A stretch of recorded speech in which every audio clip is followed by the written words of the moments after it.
Good morning, ma'am. Today we're going to present the process of art making and acts of appropriation. Soul making or art making is a fun and rewarding way for people to express themselves and to learn a broad range of skills and concepts.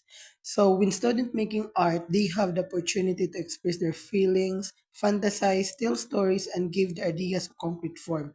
So, they can reflect and draw upon their everyday experiences and observations. The art making process has three phases. So phase one is begin with sketching, grid lining, drawing, or tilling it under paint. The students learn about introductory best practices on techniques and approaches and understanding the art concept. Phase two is includes adding multiple layers of tone, colors, or paint within an artwork. Students are required to problem solve and are encouraged in their art to explore, manipulate, and master technique based art application. Last one is the phase three, ends with students adding final detail and craftsmanship, showcasing their finished project includes demonstrating the understanding of the art elements, habit of mind and effort, communication and skills, habit of work, composition on concept and execution into a well-crafted project. There are five stages of art making. The first one is inspiration. The most exciting moments in the process of creating art. That beautiful moment when inspiration strikes. Perhaps it's a film or piece of fine art that inspires you.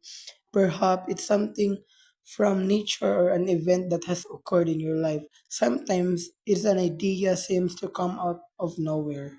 The second one is percolation. This is the time that elapses after you have had your idea, but before you start making art. It can transpire in many different ways. Sometimes it involves refining your idea by making sketches and tossing out just as many or playing around with idea visually. The third one is preparation, includes the time spent obtaining and organizing your supplies, plus creating a blueprint for what your piece will be. The fourth one is creation, is the time during which you are solidly on your path. The process of creation can vary depending on your personal temperament, your artistic style, and your medium. The last one is reflection. After you create a piece of art, there might be a slight teasy of activity, sharing it with family and friends, delivering it to a client, or hanging it on the wall. But regardless of the end point of the art, its completion often leads to a period of reflection, regardless of how it feels to create a piece, though its completion is a milestone. We also have the seven dimension principle. The first one is curiosity, an insatiable curious approach to life and an unrelenting for continuous learning. The second one is demonstration, a commitment to test knowledge through experience, persistence, and willingness to learn from past mistakes. The third is sensation, continual refinement of the senses as the means to enliven experience. To be innovate, we must be aware of what is going on around us. The fourth one is going up in smoke. The literal translation or this term is going up in smoke. It is about our willingness to embrace ambiguity, paradox, and uncertainty. The fifth is art and science, developing a balance between logic and imagination. Imagination without a logic is daydreaming, and logic without imagination is boring. The sixth one is of the body. This is about maintaining a healthy body as well as a healthy mind. One of the core concepts of Da Vinci approach is keeping our bodies fit being a function of keeping our minds fit. The last one is connection. This is the simple recognition of the interconnectedness of all the things and phenomena. Acts of cultural appropriation. It is a concept in sociology dealing with the adoption of the elements of minority culture by members of the dominant culture. It is distinguished from equal culture exchange due to the presence of a colonial element and imbalance of power. We live in a culture that overflows with image and objects. So appropriation is the practice of creating new work by taking a pre-existing image from another source, art history books, advertisement, the media, and the transforming or combining it with new ones.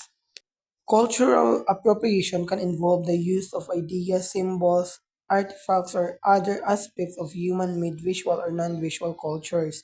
So, cultural appropriation is often portrayed as harmful in contemporary culture and is claimed to be a violation of the collective intellectual property rights of the originating minority cultures, notably indigenous cultures and those living under colonial rule. There are five types of cultural appropriation. The first one is object appropriation. This appropriation occurs when the possession of a tangible object, such as a sculpture, is transmitted from members of one culture to members of another culture. The second one is content appropriation.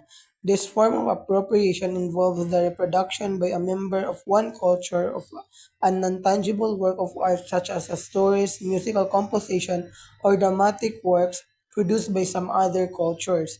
The third one is stylistic appropriation. Sometimes artists do not reproduce works produced by another culture but still take something from that culture. In such cases, artists produce works with stylistic elements in common with the works of another culture.